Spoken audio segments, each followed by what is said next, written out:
भाई और बहनों, जिस प्रकार से जिन लोगों ने वर्तमान में गुरुद्रोही बनाने की यूनिवर्सिटी खोल रखी है, इन लोगों को ना ही तो गुरु की परिभाषा का पता है और ना ही इन लोगों को गुरुद्रोही की परिभाषा का पता है। अगर इनको गुरु की परिभाषा का पता होता तो ये कभी भी उस दाढ़ी मूंछ वाली कबीर जी की समझे जाने वाली नकली काल्पनिक हाथ से बनाई हुई फोटो की पूजा नहीं करते। ये कभी भी उस फोटो को बड़े बड़े पोस्टर लगाकर आश्रम के मेन गेट पर नहीं लगाते, सत्संग पंडाल के मेन गेट पर नहीं लगाते। ये कभी भी उस दाढ़ी मूंछ वाली कबीर जी की समझे जाने वाली काल्पनिक फोटो को अपने घर पर दरबार साहिब में रखकर उसके आगे दंडोत नहीं करते, ज्योति नहीं जलाते। ये कभी भी उस नकली काल्पनिक कबीर जी की समझे जाने वाली फोटो को लॉकेट रूप में अपने सीने से लगा के नहीं रखते। ये कभी भी उस कबीर जी की समझे जाने वाली काल्पनिक फोटो का जून के महीने में कबीर प्रगट दिवस मनाकर उसको भोग नहीं लगाते, क्योंकि ऐसा कर्म वही करते हैं जो अभी पूर्णतया आध्यात्मिक ज्ञान से अपरिचित हैं और जिन्होंने अपने गुरु को ही परमात्मा की दृष्टि से नहीं देखा है। अन्यथा हिसार जेल से जो ऑडियो आ रही हैं और अभी जो लेटेस्ट ऑडियो आई है, परमेश्वर ने उसमें शुरू में ही स्पष्ट रूप से कह दिया है, विशेष संदेश नंबर 52 में, कि सतगुरु किसे कहते हैं, सतगुरु कौन होता है। और फिर आगे चलकर गुरुदेव भगवान ने कहा कि भक्तों के लिए तो सतगुरु ही भगवान होता है। स्पष्ट कर दिया कि वर्तमान में यदि भक्ति करनी है, इसी कलयुग की बिचली पीढ़ी में पूर्ण मोक्ष प्राप्त करना है, तो आपने अपने सतगुरु को ही भगवान मानना पड़ेगा, परमात्मा मानना पड़ेगा। और उस दाढ़ी मूंछ वाली कबीर जी की समझे जाने वाली काल्पनिक फोटो को या तो बहते हुए जल में जल प्रवाह कर दो या घी लगाकर शवा कर दो। उस फोटो का वर्तमान में आपके जीवन में मोक्ष प्राप्ति में कोई सहयोग नहीं है। भाई और बहनों, विचार करने की बात है। यदि आप मानते हैं अपनी अज्ञानता के चलते कि कबीर भगवान तो वो दाढ़ी मूंछ वाली फोटो है, तो दाढ़ी मूंछ वाली फोटो तो आपको कुछ दे नहीं सकती, ना आपका वो भला कर सकती। वो तो केवल एक निर्जीव वस्तु है, केवल मुर्दा वस्तु है, बेजुबान है, वो आपका कोई भला नहीं कर सकती। जिस प्रकार किसी व्यक्ति को भूख लगी है और उसे भोजन चाहिए, और भोजन की जगह यदि कोई उसे एक कागज का टुकड़ा दे दे, जिस कागज के टुकड़े पर रोटी की फोटो बनी हो, और कोई कहे कि भाई खा लीजिए ये रोटी है, वो व्यक्ति कभी भी अपनी भूख शांत नहीं कर पाएगा। उसको तो ओरिजिनल रोटी चाहिए जिससे उसकी भूख शांत हो। ठीक इसी प्रकार भाई और बहनों, ये कबीर जी की समझे जाने वाली जो काल्पनिक फोटो है, ये तो एक कागज का टुकड़ा है। हमें तो ओरिजिनल कबीर चाहिए, ओरिजिनल कबीर जो हमारी भक्ति की भूख और प्यास को शांत कर सके। तो ये कागज की फोटो हमारा भला कर नहीं सकती, कागज की फोटो भगवान है नहीं। और यदि कोई मानता है कि कबीर जी तो सतलोक में बैठे हैं, तो भाई सतलोक वाला जो कबीर है वो भी हम भक्तों का भला नहीं कर सकता, क्योंकि परमेश्वर के गुणों में लिखा हुआ है, परमेश्वर ने अध्यात्म को समझाया है कि सतलोक में बैठा हुआ परमात्मा निर्गुण रूप में केवल जीव को पृथ्वी पर कर्मा अनुसार ही फल देता है। यानी जैसा उसके भाग्य में लिखा है वैसा ही देता है, कर्मों के अनुसार ही उसको लाभ या हानि देता है। अपनी तरफ से वो सतलोक में बैठा हुआ कबीर परमात्मा किसी भी प्रकार से एक्स्ट्रा लाभ किसी भी पृथ्वी पर मानव शरीरधारी प्राणी को नहीं दे सकता। तो भाई उस भगवान का फिर फायदा क्या, क्योंकि हमारे तो कर्म इतने बिगड़े हुए हैं, हमारे तो कर्म इतने भयंकर तरीके से बिगड़े हुए हैं। जब तक हमें कोई एक्स्ट्रा ऐड देकर, एक्स्ट्रा आशीर्वाद देकर, भाग्य से अधिक भक्ति और लाभ देकर जब तक हमारे उन कर्मों को नहीं काटा जाएगा, ये भक्ति हमारे अंदर प्रवेश हो ही नहीं सकती। भाई जैसे हमारे पैर में कांटा चुभा हुआ है और सर्दी का समय आ गया, हमने जूता पहनना है। अब भाई जब तक वो कांटा नहीं निकलेगा तब तक जूता नहीं पहना जा सकता। तो वो कबीर परमात्मा जो सतलोक में बैठा है अपने निर्गुण रूप में, उसको तो ऐसा जानो कि वो तो केवल यदि आपका पैर स्वस्थ है तो आपको कांटा पहना देगा, यदि आपके भाग्य में है तो, अन्यथा वो आपका कांटा सतलोक में बैठा बैठा नहीं निकाल सकता। कांटा निकालने के लिए उस कबीर परमेश्वर को सतलोक से चलकर मनुष्य रूप धारण करके इस पृथ्वी पर गुरु रूप में प्रकट होना पड़ता है। और सरगुण रूप में प्रकट होकर वही कबीर परमात्मा फिर भक्तों को अपनी भक्ति देकर, अपने कोटे से लाभ देकर, आशीर्वाद देकर पहले भगत का वो कांटा निकालता है। उसके कर्मों में जो दुख है, जो कष्ट है, जो परेशानियां हैं, पहले परमात्मा उनको साफ करता है, फिर परमेश्वर उनको भक्ति के योग्य बनाता है। जिस प्रकार से एक किसान पहले खेत को संवारता है, उसके बाद में बीज डालता है। तो भाइयों और बहनों, सतलोक में बैठा हुआ परमात्मा कबीर हमारे वर्तमान में किसी काम का नहीं, क्योंकि वो हमें कोई भाग्य से अधिक एक्स्ट्रा लाभ दे नहीं सकता, और कागज की फोटो में भगवान है नहीं जो हमारा भला कर दे। तो भाइयों और बहनों, फिर कबीर है कहां? फिर कबीर कहां है? कबीर के बिना मोक्ष हो नहीं सकता। सतलोक में बैठा हुआ कबीर किसी काम का नहीं, कागज की फोटो वाला कबीर किसी काम का नहीं, और वर्तमान में यदि धरती पर कबीर नहीं तो फिर हम लोग भक्ति कैसे करेंगे? काल के जाल से कैसे निकलेंगे? फिर सतगुरु रामपाल जी हमें गारंटी क्यों दे रहे हैं कि बच्चों तुम काल के जाल से निकलोगे अगर मेरे द्वारा बताई गई भक्ति करोगे तो? क्यों? क्योंकि ये खुद ही कबीर परमात्मा है जो निर्गुण रूप में सतलोक में बैठे हैं और सरगुण रूप धारण करके, सतगुरु का रूप धारण करके वर्तमान में आप और हमारे को भाग्य से अधिक देकर हमारे हृदय में भक्ति प्रवेश करके हमें सतलोक ले जाने के लिए आए हैं। इसलिए हमने ना तो सतलोक में बैठे हुए परमेश्वर के उस रूप को पूजने की आवश्यकता है, ना हमने कागज के दाढ़ी मूछ वाले कबीर को पूजने की आवश्यकता है। हमने तो केवल अपने गुरु को ही कबीर मानकर दिलो जान से, मन कर्म वचन से पूजने की जरूरत है।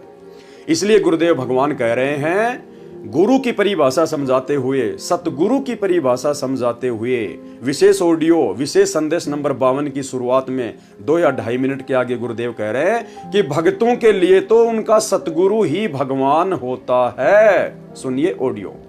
सतगुरु का अर्थ क्या होता है? सत्य गुरु, सच्चा गुरु, जिसको सत्य अध्यात्म ज्ञान हो और पूरा अध्यात्म ज्ञान हो, सभी शास्त्रों का उसको ज्ञान हो। वो संत है, वही सतगुरु है और वही भगत का भगवान है। तो ऑडियो सुनकर आपको क्लियर हो गया होगा कि 7 संगतियों के माध्यम से परमेश्वर का मिशन बिल्कुल 90 डिग्री वाली सीधी दिशा में आगे बढ़ रहा है। लेकिन भाइयों और बहनों, जब ये परमेश्वर का मिशन 90 डिग्री सीधी दिशा में आगे बढ़ता है सतलोक की तरफ, तो काल को और काल के एजेंटों को बिल्कुल भी रास नहीं आता है। अब काल स्वयं तो धरती पर प्रकट होता नहीं है, उसकी मजबूरी है, इसलिए वो यहाँ पर भक्ति में गंदगी फैलाने के लिए अपने एजेंट भेजता है, उनके अंदर कुप्रेरणा करता है, और एजेंट उसने सतलोक आश्रम मैनेजमेंट हरियाणा के रूप में पूज्य गुरुदेव भगवान के कलयुगी बेटा बेटी, भाई बंधु रिश्तेदार और इन चंद कोऑर्डिनेटरों के रूप में धरती पर भेजे हुए हैं। और इन लोगों को बिल्कुल भी ये पसंद नहीं है काल प्रेरणा से कि कोई भी व्यक्ति उस दाढ़ी मूंछ वाले कबीर को भगवान ना मानकर वर्तमान में धरती पर प्रकट ओरिजिनल कबीर, जिंदा कबीर सतगुरु रामपाल जी को ही परमात्मा मान ले, भगवान मान ले, अपना स्वामी मान ले। इसलिए काल प्रेरणा से वो परमेश्वर की विशेष आत्माओं को दिन ब दिन गुरुद्रोही का तमगा देने में लगे रहते हैं, पीले पर्चे निकालते रहते हैं, उन्हें डराते और धमकाते रहते हैं, ताकि ये आत्मा गुरु को ही परमात्मा मानकर, जो कि भक्ति का विधान है कि गुरु को भगवान माने बिना मोक्ष नहीं हो सकता। सुन लीजिए स्वयं सतगुरु रामपाल जी परमेश्वर जी के मुख कमल से। तो पुण्यात्मा, इनके एक एक वाणी का बहुत गहरा विचार है, अर्थ है। फिर परमात्मा ने कहा, 7 दीप 9 खंड में गुरु से बड़ा ना कोई, करता करे न कर सके, गुरु करे सो होवे। अब ये गुरु जी को इतना महत्व दे रहे हैं परमात्मा कि आगे इस दास को भेजना था, और इस दास में आप जी ने परमात्मा कबीर जी के तुल्य ही आस्था बनानी पड़ेगी, नहीं तो पुण्यात्मा पार नहीं हो पाओगे। तो सुना आपने कि जब तक हम गुरु को ही भगवान नहीं मानेंगे, अरे जब गुरु को ही भगवान मानना है तो फिर अन्य भगवानों का क्या करना, अन्य नकली भगवानों का क्या करना, क्योंकि हमारे लिए तो गुरु का आदेश सर्वोपरि है, और गुरु ने कह दिया कि आपने गुरु को ही भगवान मानना पड़ेगा। तो हमारे गुरु सतगुरु रामपाल जी है, इन्हीं को हमने भगवान मानना, हमने भगवान मान लिया। तो काल को ये सब कुछ अच्छा नहीं लग रहा, क्योंकि जब आत्माएं काल के जाल से निकलने का प्रयास करती हैं गुरु को भगवान मानकर, तो उसको टेंशन शुरू हो जाती है। वो हर प्रकार से साम दाम दंड भेद या घटिया नीतियां अपनवाता है अपने एजेंटों के माध्यम से। तो जिस प्रकार से ये पीले पर्चे निकल रहे हैं आए दिन, और हाल ही एक पीला पर्चा आया है जिसमें हरियाणा के हिसार के डोबी गांव के 12-13 भक्तों को एक ही दिन में एक साथ गुरुद्रोही घोषित कर दिया गया सतलोक आश्रम मैनेजमेंट हरियाणा के द्वारा। सतगुरु रामपाल जी परमेश्वर जी के भाई के द्वारा, उनके बेटा बेटी के द्वारा एक ही दिन में उन सभी आत्माओं को गुरुद्रोही घोषित कर दिया गया। अब भाई और बहनों, आज हम उन्हीं भाई बहनों के ऊपर विशेष चर्चा करेंगे। उन भाई बहनों के ऊपर निकाले गए इस पीले पर्चे के ऊपर विशेष तौर पर चर्चा करेंगे। आपको बताएंगे वो कौन कौन भाई बहन हैं जिनको मनमुखी रूप से काल प्रेरणा से सतलोक आश्रम मैनेजमेंट हरियाणा ने गुरुद्रोही घोषित किया है, और उन भाई बहनों ने क्या गलती करी वो गलती भी आपको दिखाएंगे। और अब आपको उनकी गलती भी समझ में आएगी। क्यों? क्योंकि आपको परमेश्वर ने पहले ही 5 वीडियो के माध्यम से, जो कि भक्ति और भगवान पुस्तक के ऊपर बन चुके हैं, आपको गुरुद्रोही की परिभाषा के विषय में अच्छे से परिचित करवा दिया गया है।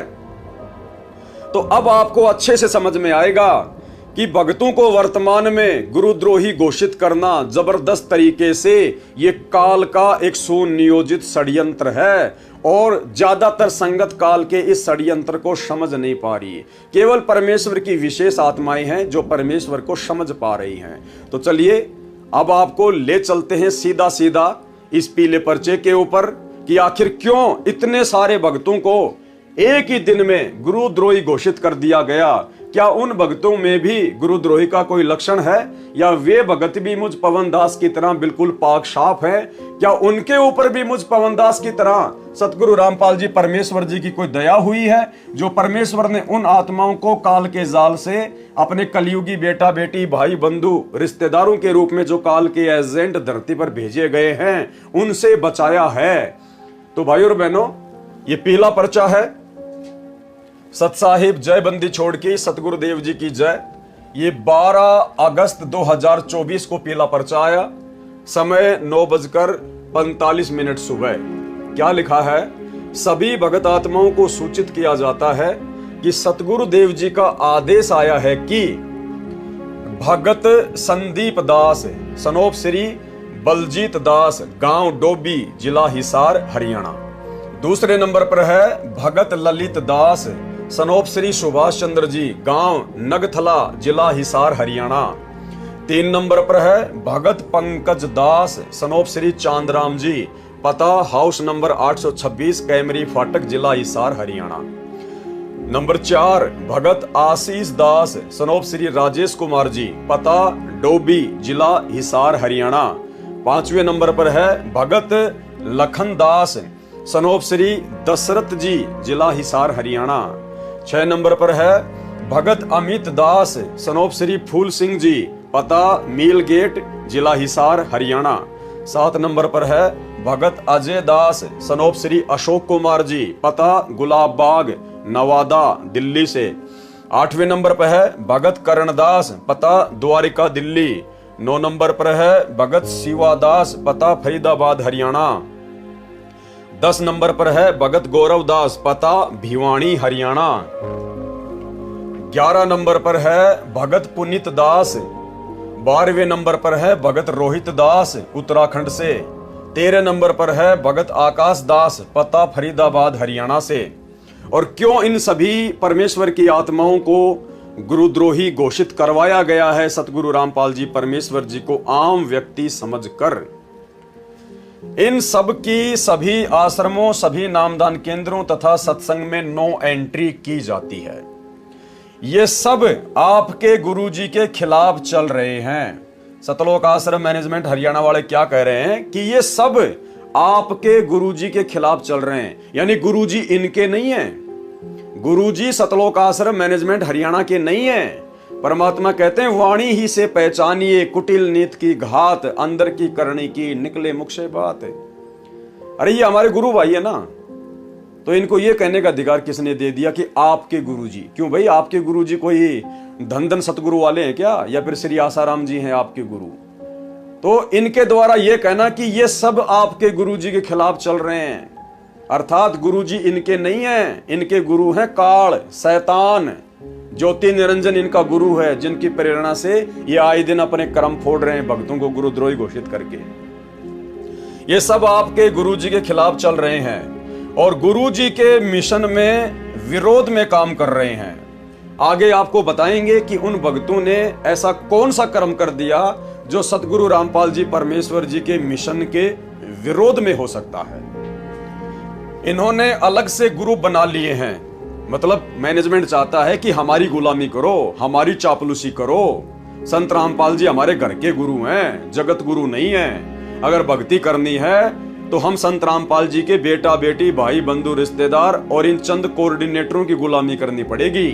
तुम अलग से नहीं चल सकते, अलग से भक्ति नहीं कर सकते। जैसा हम कहेंगे वैसा ही करना पड़ेगा, चाहे सही या गलत। इन्होंने भक्तों को बांध के रखने का प्रयास करना है काल प्रेरणा से, ताकि भक्तों की मर्यादा तोड़वाई जा सके, भक्तों में भय बैठाया जा सके। इन्होंने अलग से ग्रुप बना लिए हैं। भाई ये भक्ति और भगवान किसी के बाप की पर्सनल प्रॉपर्टी नहीं है, ये तो यूनिवर्सल प्रॉपर्टी है, सार्वभौमिक संपत्ति है।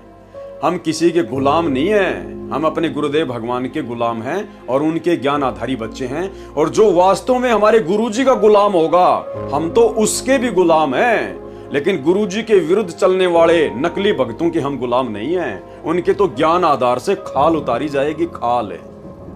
इन्होंने अलग से ग्रुप बना लिए हैं, अलग से पुस्तक छपवा रहे हैं। वो कौन सी पुस्तक है जो इन भक्तों ने अलग से छपवाई है, जिस कारण से इन भक्तों को गुरुद्रोही घोषित कर दिया गया है? वो पुस्तक आपको पढ़ाएंगे और वो पुस्तक भाई और बहनों आपका विश्वास, ये जो शैतान बनया भगवान थी, इससे भी ज्यादा बढ़ाएगी, इससे भी ज्यादा। टोटल गुरु महिमा के ऊपर लिखी गई है। एक भी शब्द ऐसा नहीं है जो ये साबित करता हो कि उन आत्माओं ने अपने गुरुजी के प्रति अपने मुख से एक लफ्ज भी इधर उधर निकाला हो। अरे उनकी पुस्तक मैंने पढ़ी, आयो छुड़ावन हार। आयो छुड़ावन हार यानी सतलोक से चलकर वो परमात्मा सतगुरु रूप में हमें छुड़ाने के लिए आ गया। जैसे तारण हार, तारने वाला, तो छुड़ावन हार यानी बंदी छोड़, छुड़ाने वाला। इन पुण्यात्माओं ने मिलकर ऐसी गजब की पुस्तक लिखी है अपने गुरुजी की महिमा के ऊपर। 69 पेज की वो पुस्तक है। इस दास ने उस पुस्तक को जब पढ़ना शुरू किया तो मेरा मन बिल्कुल भी नहीं कर रहा था कि मैं इस पुस्तक को बीच में छोड़ दूं। इतनी जबरदस्त अपने पूज्य गुरुदेव सतगुरु रामपाल जी परमेश्वर जी की महिमा उस पुस्तक में इन गांव डोबी वाले जिला हिसार हरियाणा वाले भक्तों के द्वारा लिखी गई है। और मैंने एक ही बार में पूरी पुस्तक को पढ़ लिया और मुझे इतनी असीम खुशी हुई, मेरी आत्मा गदगद हो गई, आनंदित हो गई। और परमेश्वर ने मुझे प्रेरणा करी कि बेटा, इस पुस्तक भक्ति और भगवान के साथ साथ इस पुस्तक को भी पढ़कर अपने भाई बहनों को बता दिखा, ताकि कुछ नादानों की आंख खुल जाए और इन सतलोक आश्रम मैनेजमेंट हरियाणा वालों से निकलकर साध संगति से जुड़ जाए। और इस पुस्तक को पढ़ने के बाद जो साध संगति से ज्ञान आधार से भाई बहन जुड़े हुए हैं, उनको और ज्यादा अपने गुरुदेव भगवान के प्रति विश्वास हो, उनकी आत्मा अपने गुरुदेव के चरणों में और अधिक दृढ़ता से समर्पित हो। तो वो पुस्तक भी अब आपको पढ़ाएंगे इस पीले पर्चे को पढ़ने के बाद। इन्होंने अलग से ग्रुप बना लिए हैं, अलग से पुस्तक छपवा रहे हैं। ये सब 1 महीने में जवाब दें, ऐसा क्यों कर रहे हैं? नहीं तो गुरुद्रोही घोषित किया जाएगा। डर बैठा दिया उन भक्तों को, डरा दिया गया उन आत्माओं को, क्योंकि काल को डर लगता है कि कोई गुरु की महिमा ना कर ले। अरे काल को यदि सबसे ज्यादा डर लगता है तो सतगुरु रामपाल जी परमेश्वर जी की कोई महिमा ना कर ले। क्यों? क्योंकि सतगुरु रामपाल जी परमेश्वर अर्थात इस कबीर भगवान का भक्ति विधान है, नियम है, काल के साथ एग्रीमेंट है। गुरुदेव भगवान कहते हैं कि इस कलयुग में जो भगत गुरु की महिमा करेगा और दूसरों को सुनाएगा, कहते हैं काल उसको हाथ भी नहीं लगा पाएगा। ये वरदान खुद काल ने परमात्मा से लिया था। ये खुद काल का वचन है कि हे परमेश्वर, इस कलयुग में जो आपकी महिमा करेगा, जो आपके गुण गाएगा और अपने दूसरे भगत भाई बहनों को बताएगा, कहते हैं मैं उसको हाथ नहीं लगाऊंगा। सुनिए, संधि छाप सार शब्द मोह दीजिए ज्ञानी, जैसे दोगे हमसे धनी। वो सार शब्द मुझे बता दो जो तुम हमसे को दोगे। जो जन को संधि सार शब्द बतावे, ताकि निकट काल नहीं जावे, मैं नहीं जाऊंगा उसके पास। कह धर्मराय जाओ संसारा, आनो जीव नाम आधारा। जो हंसा तुम रे गुण गावे, यानी आपके ज्ञान को मान के आपकी महिमा सुने और सुनावे गावे, ताहि निकट हम नहीं जावे। जो कोई दे है शरण तुम्हारी, मम सिर पग दे हो व्यापारी। जो आपकी शरण ले लेगा, मेरे सिर पर पैर धर के जाएगा, मेरे बस की बात है। तो भाई और बहनों, ये है वो मेन रीजन जिससे काल को बहुत भयंकर डर लगता है कि कोई भगत अपने गुरु की महिमा करके गुरु की कृपा का पात्र ना बन जाए, सतलोक जाने के योग्य ना बन जाए। इसलिए वो काल अपने एजेंटों में कुप्रेरणा करके इस प्रकार से उन भक्तों को गुरु महिमा से रोकने के लिए, डगमग करने के लिए ये पीले पर्चे निकलवाता है अपने एजेंटों के माध्यम से। ये सब 1 महीने में जवाब दें, ऐसा क्यों कर रहे हैं, नहीं तो गुरुद्रोही घोषित किया जाएगा। नोट, इस पीले पेज के संदेश को कोऑर्डिनेटर सिस्टम के अनुसार संगत तक भेजें। अब भाई और बहनों, वो पुस्तक कौन सी है वो आपके सामने है। ये पुस्तक गांव डोबी, जिला हिसार, हरियाणा के उन 12 भक्तों ने मिलकर गुरु महिमा में निकाली है। जैसे आप और हम सत्सेवक भाई बहन अपने परमेश्वर जी की महिमा में 10-15 शब्द बना चुके हैं, उसी प्रकार से उन भाई बहनों ने भी अपनी गुरु जी की महिमा में ये पुस्तक निकाली है। मुझे पहले उनके बारे में कुछ भी नहीं पता था, ना इस पुस्तक के बारे में पता था। अचानक से पीला पर्चा निकलने के बाद खुद उन भाइयों का फोन आया, उन्होंने मुझे बताया कि भगत जी ऐसी ऐसी बात है, अब हमें क्या करना है। तो दास ने उन भाइयों को कहा कि आपके ऊपर सतगुरु रामपाल जी परमेश्वर जी की एक विशेष मेहर हुई है। परमात्मा ने आपको काल के षड्यंत्र से निकाला है, क्योंकि आप उन आश्रमों में जा रहे थे, उन काल एजेंटों को ज्योति पाठ और दान का पैसा दे रहे थे, उनको कुकर्म करने के लिए प्रेरित कर रहे थे, लेकिन आप अच्छी आत्मा है। तो परमेश्वर ने, सतगुरु रामपाल जी भगवान ने आप लोगों को उन्हीं काल एजेंटों के द्वारा गुरुद्रोही घोषित करवा के, क्योंकि उन्होंने तो अपने कर्म फोड़ लिए, लेकिन परमात्मा तो काल का हथियार काल के ऊपर ही चलाता है। इन आश्रम वालों ने तो इन आत्माओं को मनमुखी रूप से गुरुद्रोही घोषित करके इनको भक्ति से डगमग करना चाहा, लेकिन ये परमेश्वर की अच्छी आत्मा है, इसलिए परमात्मा ने दास से संपर्क करवा दिया।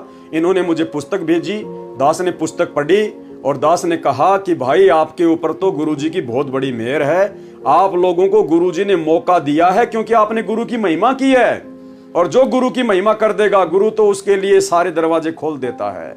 तो आपको गुरुदेव ने एक मौका दिया है, उस काल के षड्यंत्र से, सतलोक आश्रमों से बाहर निकाला है, ताकि आप भी साथ संगत वाली भाई बहनों की तरह अपने घर पर बैठकर ज्ञान को आधार बनाकर, गुरु को भगवान मानकर और घर को आश्रम बनाकर भक्ति करो।